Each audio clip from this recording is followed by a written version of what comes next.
Good morning बच्चों। आज हम कर रहे हैं प्रश्नावली 7.2 का पहला क्वेश्चन। एक समद्विबाहु त्रिभुज एबीसी में जिसमें AB बराबर है, ये समद्विबाहु त्रिभुज है जिसमें भुजाएं ये भुजा और ये AB और AC बराबर है। जिसकी दो भुजाएं बराबर होते हैं वो समद्विबाहु त्रिभुज होता है, आपको पता है। तो कोण B और कोण C के समद्विभाजक, वो बोले कोण B और कोण C के समद्विभाजक। समद्विभाजक मतलब जो इस कोण को दो बराबर भागों में बांटता है। तो इसके समद्विभाजक खींचा हमने ये, इसका समद्विभाजक खींचा हमने ये परस्पर बिंदु कहाँ पर मिलते हैं? O पर। ठीक है, AO को जोड़िए, AO को जोड़ दिया हमने, ये AO को जोड़ दिया। तो वो बोल रहे हैं दर्शाइए कि OB बराबर है OC। आपने ये बताना है कि OB और OC ये भुजा भी बराबर है। अगर ये और ये भुजा बराबर है तो ये और ये भुजा भी बराबर। अब बताओ ये और ये भुजा बराबर कब थी? जब ये कोण और ये कोण बराबर है ना।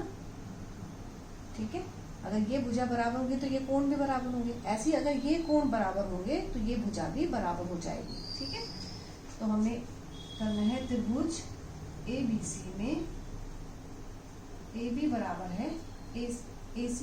ये दिया है आपको, दिया है। ठीक है, अब ये दिया हुआ है, इसका मतलब अगर जिस त्रिभुज की दो भुजाएं परिमेय थी कि अगर दो भुजाएं बराबर हो तो उनके समूह कोण, इसका समूह कोण है ये, इसका समूह कोण है ये, तो ये दोनों भी परस्पर बराबर होते हैं। तो अगर AB और AC बराबर है तो कोण B बराबर है कोण C के। क्यों है? क्योंकि बराबर भुजाओं के समूह कोण है ये, बराबर भुजाओं के समूह कोण बराबर होते हैं, समूह कोण, क्योंकि ये बराबर भुजाओं के सम्मुख कोण है। अब ये बराबर हो गए, हमने धीरे धीरे इस त्रिभुज में आना है। तो कैसे करेंगे? अगर हम इसका आधा कर दें, कोण B का आधा और इसका भी कोण C का आधा, दोनों ओर आधा करने पर तो ये हो जाएगा कोण B का आधा क्या है? ये वाला कोण है OBC, यानी कोण OBC बराबर है कोण C का आधा क्या है? हम लिख सकते हैं ना ये OCB, कोण OCB। हमने इस त्रिभुज में आना है ताकि हम ये दोनों कोण बराबर बता सकें। अब देखो ये दोनों कोण बराबर हो गए। अब जब ये दोनों कोण बराबर हैं इसका मतलब इनकी भुजाएं भी बराबर होंगी। यही हमने बताना था, OB बराबर है OC। क्यों बराबर हुई? ये भी हमने पल में पढ़ी थी, क्योंकि बराबर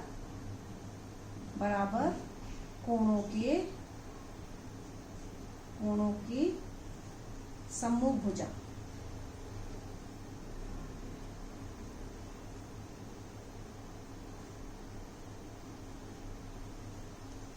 बराबर कोणों की सम्मुख भुजा भी बराबर होती हैं।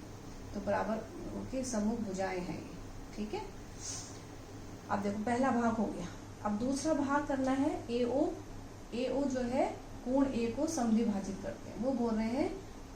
तो इसका अब देखो हमें ये बताना है कि ये कोण और ये कोण बराबर है। अगर हम ये बता देंगे कि ये कोण ये और ये कोण बराबर है तो हम इससे पता चल जाएगा कि इसका मतलब कोण जो A है, कोण A को समद्विभाजित करती है ये AO रेखा। ठीक है, तो उसके लिए हम दो त्रिभुज देंगे। अगर हम सर्वांग सम बता देंगे और CP/CT से इन कोणों को बराबर कर देंगे।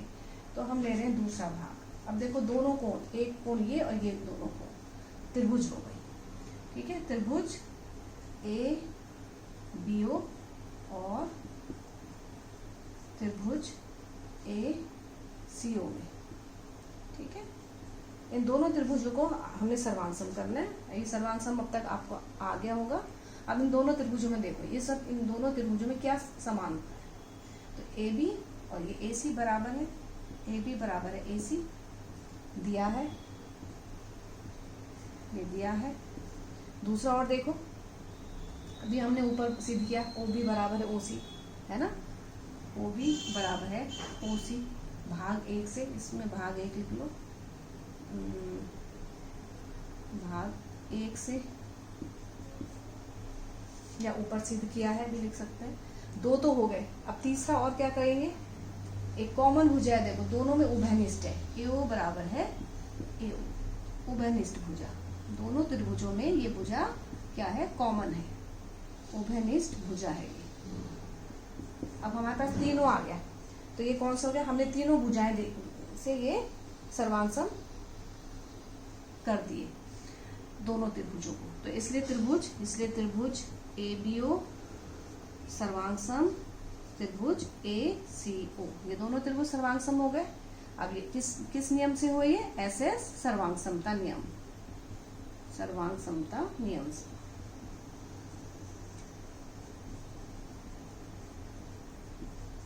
ठीक है, अब ये सर्वांग सम हो गए। तो ये इन दोनों त्रिभुज में आपको पता है कि अगर दोनों त्रिभुज सर्वांग सम है तो उनके संगत भाग भी बराबर होते हैं। संगत भाग में उनकी भुजाएं भी आती हैं, उनके कोण भी आते हैं। तो यहाँ पे हमें क्या बताना है, कोण बताना है।